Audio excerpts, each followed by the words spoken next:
TGR. Of the number of JRPGs that I've played this year, none of them stood out to me more than Tales of Arise, and there's an interesting reason for that.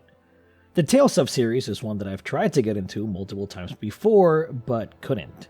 And even though that had nothing to do with the quality of the series, either my mindset at the time or unfortunate luck, like having my PS3 get the UL out of death and losing my save file of Tales of Symphonia, prevented me from getting far in the titles. But now, with the shiny new current gen consoles, Tales of has returned with Arise, looking, sounding, and playing better than ever.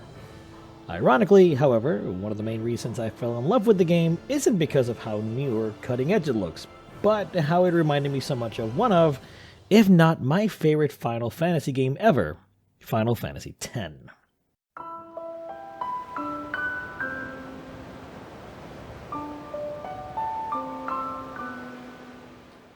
For those that aren't aware, Final Fantasy X is a 20-year-old title in the series, Jesus Christ, releasing in 2001 to critical and commercial success. The biggest Final Fantasy to date back then, and the first with voice acting.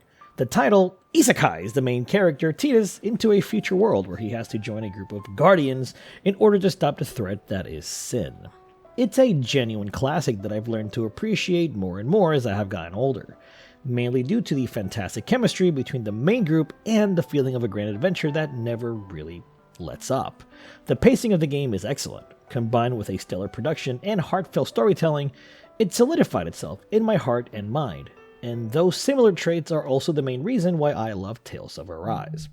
I won't do a full story breakdown, but I do have to mention a few bits of the setup to fully explain why I love this game.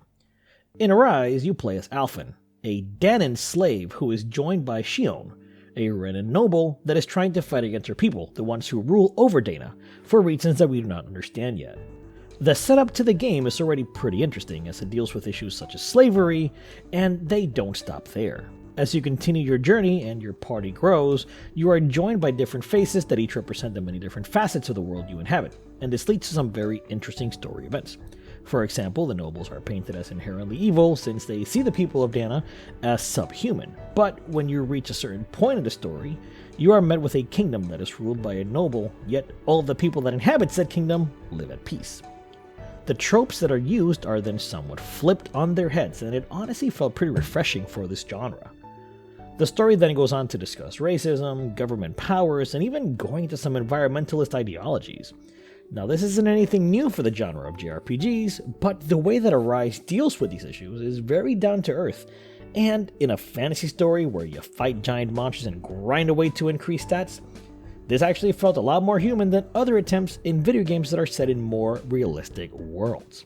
The story elements, however, wouldn't work without a great cast of characters, and I truly feel like this is a unique set of JRPG characters that fit into those tropes or molds the genre is known for, but in very entertaining ways. The story can get pretty dark, but the dynamics in the party really stand out for me. For example, I personally love how Shayne, your typical tsundere archetype, loves to eat and is shown to be a glutton at times during certain side quests, which were some of my favorite character moments in the entire game. Small little traits like that make those characters stand out, and I welcome it. The characters and their relationships are one of the biggest comparisons to Final Fantasy X because of those said dynamics. In Final Fantasy X, the Guardians all fall into their own archetypes as well, and they play off each other pretty great. The other key aspect of Final Fantasy X that I loved was that feeling of adventure, and Tales of Arise really nails that sensation of a journey that slowly builds up into a much larger scale, even taking the crew to places that I personally wasn't expecting. In long JRPGs, pace is crucial. It can be the detrimental factor between a good JRPG and a great one, and the designers here knew what they were doing. I never felt bored, personally, and what also helps is the combat. It's all real time, all action, and so much fun. Juggling enemies like in a character action game never, and I mean never, gets old. I enjoyed getting into fights and grinding, something that I struggle with at times with other games in the genre. One thing that I wasn't a fan of, though, was the music and the vignettes. I don't know how to say that. First, the music in the game sounds too generic. There are hardly any standout tracks, and for the exception of the J-pop songs used for the two anime-style intros, I can't remember any of the music from the soundtrack. It's not very memorable. It's a shame, as that would have elevated the experience wholeheartedly. And then the vignettes, which have been an integral part of the Tales of series. Here, they're actually really fun to watch and listen to, with key character moments that help understand those characters' motivations better. However, the way that they're just dumped on the player when you go into a new area really takes you out of the moment. As soon as you walk in, you want to explore, yet you have to watch 3 or 4 of these back to back. They just needed to be spaced out a lot more. Also, enemy design kept on being reused, which was a big shame, and even though you see it in a lot of other JRPGs, it still sucked here even more. That's something that Final Fantasy X actually did masterfully, and even if you see some of those designs be reused here and there in Final Fantasy X, it's just not as blatant as it is here. Tales of Arise looks incredible, but the overused enemy designs just were a really big blemish in my eyes. Despite all these issues, as the year winds down and I start thinking about all the games that I played, Tales of Arise stays near the top of the totem pole.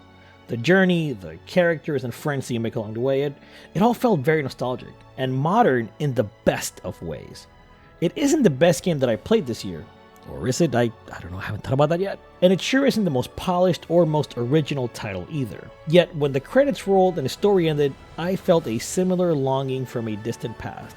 And though it certainly didn't hit the emotional highs from Final Fantasy X, it sure left its mark on me, not only as the first Tales of game that I complete, but the best JRPG of 2021 in my eyes. Hope you enjoyed the video. If you want to see more and stay up to date, subscribe, hit the little bell, and join our Discord. If you want to support the channel, please check out our Patreon or hit the join button below. As always, thanks for your support and thanks for watching.